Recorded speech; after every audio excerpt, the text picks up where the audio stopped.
There will come a day when you must walk into a room full of chaos and carry peace with you, not because the world is calm, but because you have chosen to be. You were not born calm, you learned to be. You were not handed peace, you built it moment by moment, breath by breath. Composure does not arrive like sunlight through a window.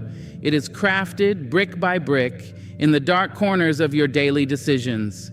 It is what you decide to carry in the face of chaos, not what the world allows you to feel. There are people walking around like ticking clocks, set off by every little thing, a word, a look, a delay, a misunderstanding, and boom, they detonate. But you must not live your life like that. You must rise above the default setting, because it is easy, too easy to lose your footing in a world that profits off your reaction. They will hand you anger wrapped in conversation, bitterness disguised as help, envy cloaked in compliments. But child, you must learn to choose calm even when you have every reason not to. Composure is not the absence of pain or pressure.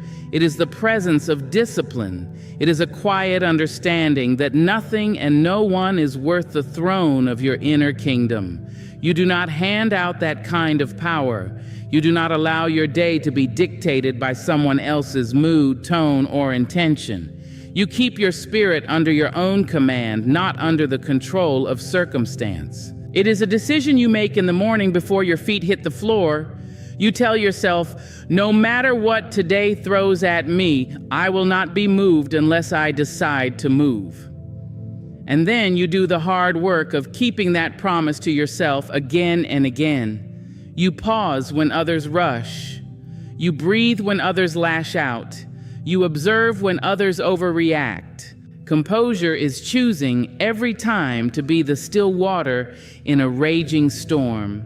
It is a posture of power, not the kind that shouts, but the kind that knows. The kind that doesn't need to explain, doesn't seek to prove, doesn't run to rescue its own image. It is choosing to meet conflict with grace, disrespect with distance, noise with silence, and adversity with poise. It is not pretending you aren't affected. It is knowing that you are and choosing to rise anyway. Choosing to carry yourself like a woman who understands the weight of her presence, who does not need to explode in order to be seen.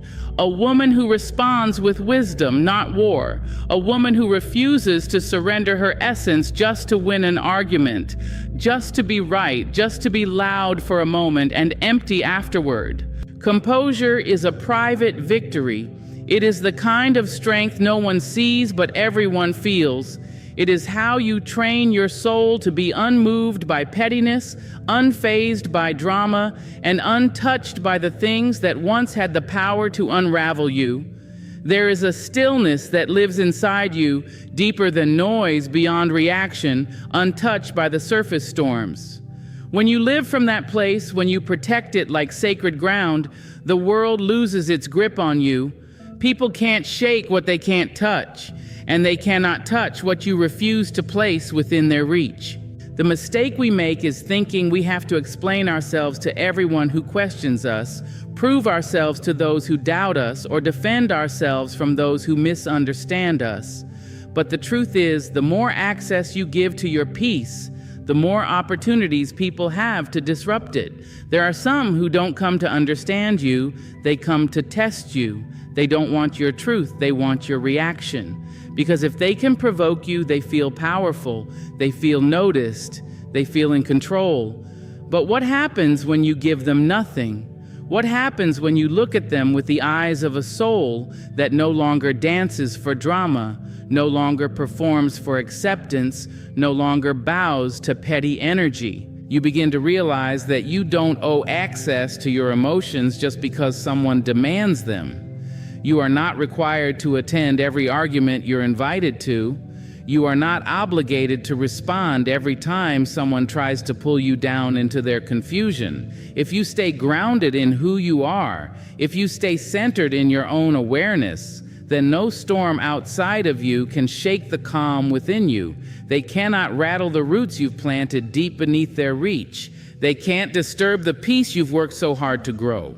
People often test boundaries not to understand them, but to break them. But when you make it clear through your stillness, through your poise, through your refusal to react, that you are not theirs to disrupt, something powerful happens. You rise above the level of their chaos, you transcend their noise, and without you playing your part, their drama has no stage. Your presence becomes a mirror.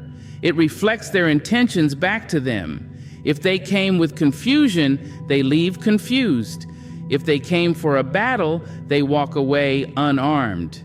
You give them nothing, not anger, not explanation, not access. And in that nothing, you become everything they cannot control. You become unreachable, you become unshakable, you become a lesson. There is a power that lives in silence, a sacred space untouched by noise, where your soul can breathe without interruption, in a world that urges you to explain, to justify, to react, to shout just to be seen. Silence becomes an act of defiance, of strength, of self-respect. It is not emptiness, it is fullness contained. It is not weakness, it is wisdom wrapped in stillness. Your silence is not absence, it is presence at its most focused, most alert, most dignified. When you choose silence, you are not retreating, you are reclaiming, you are drawing your energy inward, back into the well where it belongs. You stop scattering yourself across unnecessary conversations, fruitless debates, and emotional traps that only drain your spirit. You begin to understand that every word spoken costs energy, and not everyone deserves to draw from your well. You stop being so available to every opinion, every accusation, every distraction that comes knocking at your door dressed as urgency. People will mistake your silence for many things. They will call it avoidance, arrogance, even fear. But let them, for they do not understand that silence is a language far older and far wiser than any spoken word. It holds space for thought. It guards the door to your inner world. It keeps you in alignment with your values, your vision, your peace. Because when you learn to dwell in silence, you begin to hear what truly matters, not the noise of the world, but the whispers of your own soul. It is in silence that you return to yourself, that you gather your thoughts like precious stones and decide which ones are worthy of being shared. It is where you heal, where you strengthen, where you prepare. It is where you remember who you are when no one is looking, when no one is speaking into your ears, when no one is asking for pieces of you. It is where you become whole again. You begin to build a sanctuary within yourself, a quiet temple where peace lives and noise cannot enter without permission, a place where your spirit sits on a throne and does not move for chaos. And you protect it, not with walls, but with choices, not with distance, but with silence. You learn to let people wonder, let them assume, let them create stories about your silence, because your silence is not for them, it is for you. It is your refuge, your restoration, your resistance. There is a kind of strength that doesn't shout, doesn't flinch, doesn't chase validation in the noise of confrontation. That strength is called dignity, and dignity doesn't need to announce itself, it simply is. It does not lower itself to prove a point. It does not dance for approval or shrink for acceptance. It does not rush to defend every accusation, nor does it crumble under misinterpretation. Dignity is the quiet, unwavering posture of someone who knows who they are, and because they know, they do not beg others to see it. When you walk in dignity, you walk differently. Your steps are deliberate, not desperate. Your words are few, but they carry weight. You do not argue to be heard. You simply speak when it matters and let silence carry the rest. Because dignity is not concerned with being right in the moment. It is concerned with being whole in the long run. It is not a reaction, it is a presence. And presence speaks without needing to raise its voice. There will be moments when people will try to provoke you, pull you down into their arena of petty arguments and emotional confusion. They will throw jabs dressed as jokes, opinions disguised as concern, and confrontations masked as questions. And in those moments, your power is not in your response. It is in your restraint. It is in the way you refuse to be dragged into their storm because you've already found your calm. Dignity is choosing not to fight in every battle that calls your name. It is understanding that some invitations to argue are actually traps to diminish your light. Dignity doesn't prove, it demonstrates. Not through debate, but through discipline. Not through volume, but through consistency. It is the posture of someone who knows that truth does not always need a microphone and strength does not always wear armor. Sometimes it wears silence. Sometimes it wears patience. Sometimes it wears nothing but the knowledge of its own worth. And that alone is enough. When you live with dignity, you understand that not every insult is an injury. Not every critic is a counselor. Not every disagreement requires your participation. You begin to choose your peace over your pride, your values over your vindication, and you begin to let people think what they want to think because their perception is not your responsibility. Your energy is no longer wasted trying to edit their version of your story. You stop chasing explanations because you are not an argument to be won. You are a truth that stands on its own. Dignity gives you the ability to walk away, not because you are weak, but because you are wise. You understand that leaving something beneath you is not a loss. It is a declaration of your standard. It is saying, this is not where I belong. This is not worth the cost of my composure. This is not worth trading my peace for a temporary victory. You begin to honor your silence, your presence, your values so deeply that nothing and no one can pull you out of alignment with them. It is not about pride, it is about principle. It is not about ego, it is about essence. Because when dignity leads, you don't follow noise, you don't chase attention, you don't engage where your spirit is not nourished. You stand rooted in your truth. You stand with grace even when disrespected. You stand with clarity even when misunderstood. You stand with peace even when war is knocking at your door. You don't bend for validation. You don't collapse to prove your humanity. You don't tremble for permission to exist in your full power. You just stand. Your emotions are not your enemy. They are your indicators, your inner signals, your spiritual compass pointing towards something that needs your attention. But while emotions are sacred, they are not sovereign. They are here to inform you, not to command you. They rise to reveal, not to rule. The mistake is not in feeling them. The mistake is in bowing to them as if they define who you are. As if they hold the keys to your behavior, your decisions, your destiny. When anger shows up, it may be telling you that a boundary has been crossed. When sadness enters, it might be speaking of something that needs to be released. When fear whispers, it could be revealing a place within you where faith has not yet been planted. But just because they arrive loud and intense doesn't mean they deserve the throne.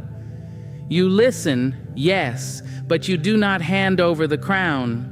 The danger comes when we let emotions sit in the driver's seat, when pain drives our decisions, when fear becomes our voice, when anger becomes our mask. In those moments, we begin reacting rather than responding. We lash out instead of looking in. We let temporary waves drown the truth that is deeper, quieter, but far more lasting. Because emotions, if left unchecked, can turn moments into regrets and temporary states into permanent scars. Wisdom knows how to pause. Wisdom listens to the message the emotion brings, but responds from a place of alignment, not impulse. It says, I hear you, anger, but I will not speak from you. I feel you, fear, but I will not follow you. I acknowledge you, grief, but I will not become you. That is the work. That is the mastery. To feel deeply, but to remain anchored. To honor your feelings without letting them hijack your purpose. You must treat your emotions like visitors. Let them knock. Let them in. Sit with them. Listen to what they are trying to teach you, but don't let them unpack and move into your spirit.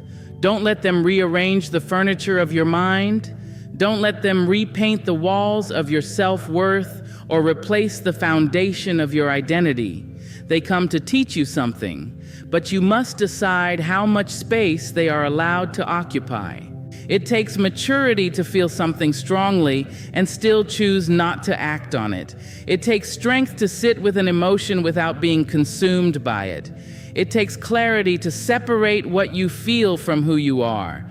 You are not your anger. You are not your sadness. You are not your anxiety. You are the one observing it, naming it, learning from it, and that distinction changes everything. When emotions come, ask them what they want you to learn, not what they want you to do. And when they've said what they came to say, let them go. Don't let a passing storm convince you the sky is falling. Don't let a moment of fear write the story of your life. Emotions are messengers sent to stir your awareness, to call you back to something true. But it is you, your grounded, wise, aware self, who must choose the next move. To be unbothered is not to be hardened. It is not the absence of care, nor the denial of feeling. It is not detachment born of bitterness or walls built from pain. It is presence with peace. It is the steady flame that refuses to flicker at every passing wind. It is the sacred art of knowing what deserves your spirit and what merely wants to drain it. Unbothered is not a mask for the cold. It is the robe of the wise, woven in restraint, understanding, and quiet self-respect. People will misunderstand it. They will think you don't feel, that you don't notice the slights, the gossip, the backhanded remarks, but you do. You simply no longer allow everything to enter your temple. You no longer open the doors of your soul to every disturbance that knocks. You no longer give away your peace like it's without cost, because you have come to know the value of your inner stillness, and you protect it not with force, but with discernment. Being unbothered means you have seen how easy it is to lose yourself in reaction, how quickly anger can become a distraction, how easily noise can blur the voice of wisdom within, and so you choose deliberately to not let the outside world rewrite the tone of your inner world. You walk in storms without letting the storm walk into you.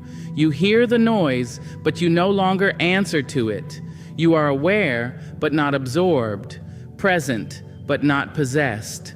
Unbothered is sacred because it is cultivated, not inherited. It is earned through the fires of misunderstanding, through the journey of choosing peace over performance. It is birthed in moments when your name was dragged and you chose not to defend it, when your worth was questioned and you didn't answer with desperation, but with silence, when your kindness was mistaken for weakness and you let the truth reveal itself in time. Because you've come to understand that reaction is expensive and not everything is worth the withdrawal. To live unbothered is to know where your power ends and where God's justice begins. It is to let go of the need to correct every false narrative. It is to walk away from the noise and sit in the sanctuary of your own knowing. It is to choose your battles with reverence for your own energy. It is to stop offering your spirit to every provocation. It is not about being cold, it's about being clear. Clear on what matters, on what endures, on what reflects your values and what only reflects someone else's chaos. You are not numb, you are awake, fully awake to the peace that silence brings, to the elegance of non-response, to the clarity that blossoms when you are no longer ruled by the need to be understood. You no longer move from emotion, but from alignment. You no longer react to be seen. You stand already knowing who you are. And in that posture, you begin to feel the sacredness of your stillness. You realize that every time you stay grounded when the world tries to shake you, you're not hiding, you're healing. You're not avoiding, you're ascending. You're not indifferent, you're in control of what shapes your spirit and what never will.